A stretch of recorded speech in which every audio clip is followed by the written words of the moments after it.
Nestled just outside Birmingham city centre is Winterbourne House and Garden, a hidden gem born out of the arts and crafts movement of the early 1900s. Once a private residence, it's now owned by the University of Birmingham and open to the public. Today, I'm meeting a man who's been nurturing its transformation for almost 2 decades, head gardener Daniel Cartwright.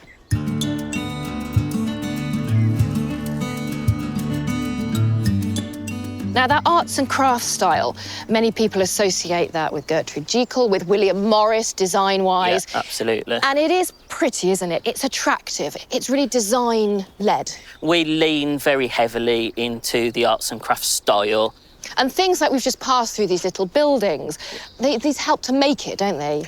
Yeah, it's really a garden that's defined by its structure. So this little hut behind us, this is a lich gate, so a replica of a common building that you'll find at the entryway to churchyards. Yes. Very much in the arts and crafts style, very sensitive to that original Edwardian heritage. Yes, and I think, are we going back to that style of gardening? Maybe there's been a lot of rewilding, but this is traditional gardens, as people perhaps really like to see, do you think? I think so. I think if most people close their eyes and me or you ask them the question, sort of think of a classic English garden, I think most people picture something that looks a bit like an arts and crafts garden. Yes, yeah. And you talk about development. Now, you've been critical in that development because you've been here for nearly 20 years. How did you get here? How does your horticultural story begin? Yeah, well, I didn't travel very far, so how did I get here? So I can detect the accent, yeah. Yeah, on the bus from Cradley Heath, so not very far. So I did a little bit of training, and then I came here as a horticultural trainee as well when I was about sort of 17, 18, 36 now. So yeah, been here an awful long time. So yeah, had a hand in the development here and very, very proud of that.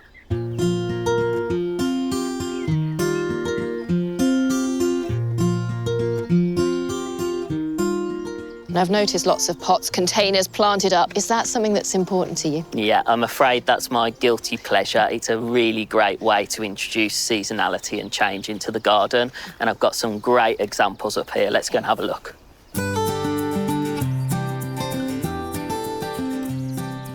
Gosh, a real patchwork quilt of colour here. Talk me through your design then. Yeah, so this is one of our spring bulb displays here. So this is Narcissus Ice Baby, which is actually quite a new variety. So it starts out whitish and then sort of fades to yellow, but really easy to grow because of its diminutive stature in little pots like this. It's a really subtle colour, and that fringing as well. On the end. It's very dainty, this one, isn't it? I absolutely love it, but I particularly love it in combination with the darker colours where you get this really nice highlighted contrast. Such a rich colour here, isn't it? I love using things like this because they're so easy to grow and raise from seed, relatively inexpensive, but can make such a big impact in your own garden. However big and vast and complex our garden is, we never want it to feel intimidating to our visitors. We don't want it to feel as though you sort of walk through the door and it's like, oh, you know, can I walk on the lawn or something like this? We want people to come in, we want them to enjoy the garden, we want them to experience it, and we want them to see things like this that can inspire them and that they can take away and do on a very small scale at home for themselves. And I think you can with this. Yeah, definitely. I'm certainly feeling inspired, especially with the fragrance from the hyacinth. I think I've picked the best spot here. Yeah, it's wonderful.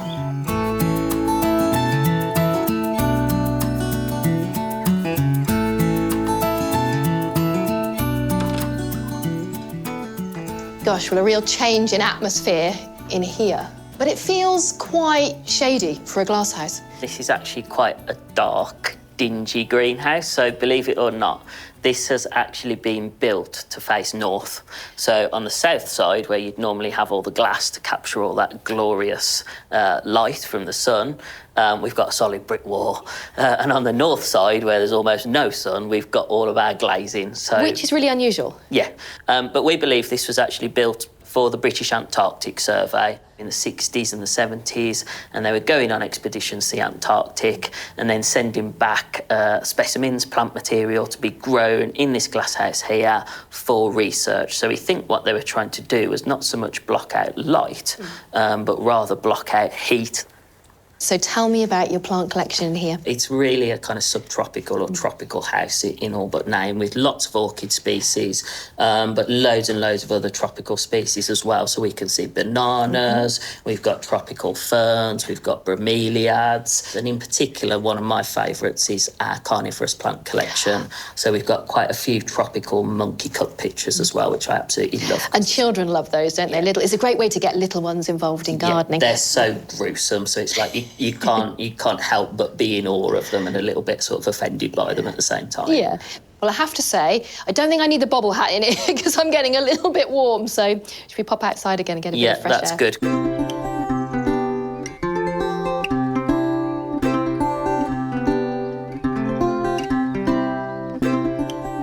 So this is our famous nut walk or nut alley, and these are really nutteries, really common features in Edwardian arts and crafts gardens. And how long has this been here for? So these, we believe, were actually the original hazelnut plants planted by the original Edwardian lady of the house, Margaret Nettlefold, in around 1904. Gosh, so you've kept them obviously very well pruned, you've kept them to shape. Yes, so this is quite a big task for us. We come in every winter and we prune out about a third of the old wood and then train and tie in new young whippy stems. And of course, after this stage, you'd have the leaves, then the fruit, the nuts. Do you harvest them?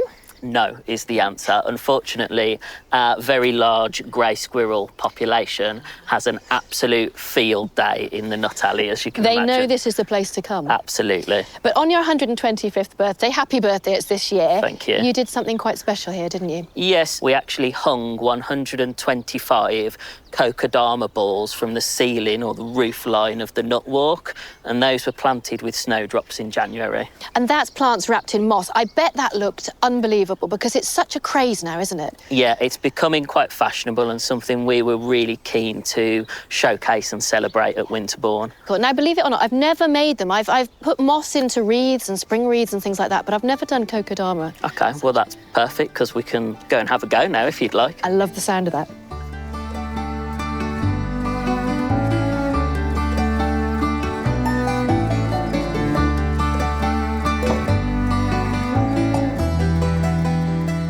So, kokedama, take me through the steps to create this beauty. OK, so we've got our moss here. If you're making lots of kokedama balls, you could get this from any good florist shop. If you want to be really sustainable and you're only making a small number, rake it out of your lawn. Okay. Off we go then. Grab yourself the biggest single piece of moss that you can find, and then you want to put it in your bowl and effectively line your bowl. And with our narcissus that we're working with today, let's just pop one in the bottom. Yes, quite far down, I guess. Don't be afraid to really firm everything down. That just helps keep everything nice and tight and keep it together. Now, this is a scary bit because you've got to get it out of the bowl. Right. So tip it upside down? Just tip it upside down, support with your leading hand. Again, a bit like if you're tapping a plant out of a pot or something like this. Oh, yeah. So then leave it on the table and get yourself a long piece of nice black string. If you string, slide that centre, twist in it, so you roll up the kokedama. Now we need to try and get some tension around the horizontal axis. Okay. Does that make sense? Yes, it does, yeah. So you have to bring your string back up from that base, pull tight once every time your string crosses, and then once you've tied your knot, you will have yourself a spring kokedama ball with your favourite miniature narcissus. Yay! Daniel, I absolutely love this, so I'm going to take this away with me and I can have my own little bit of Winterbourne at home.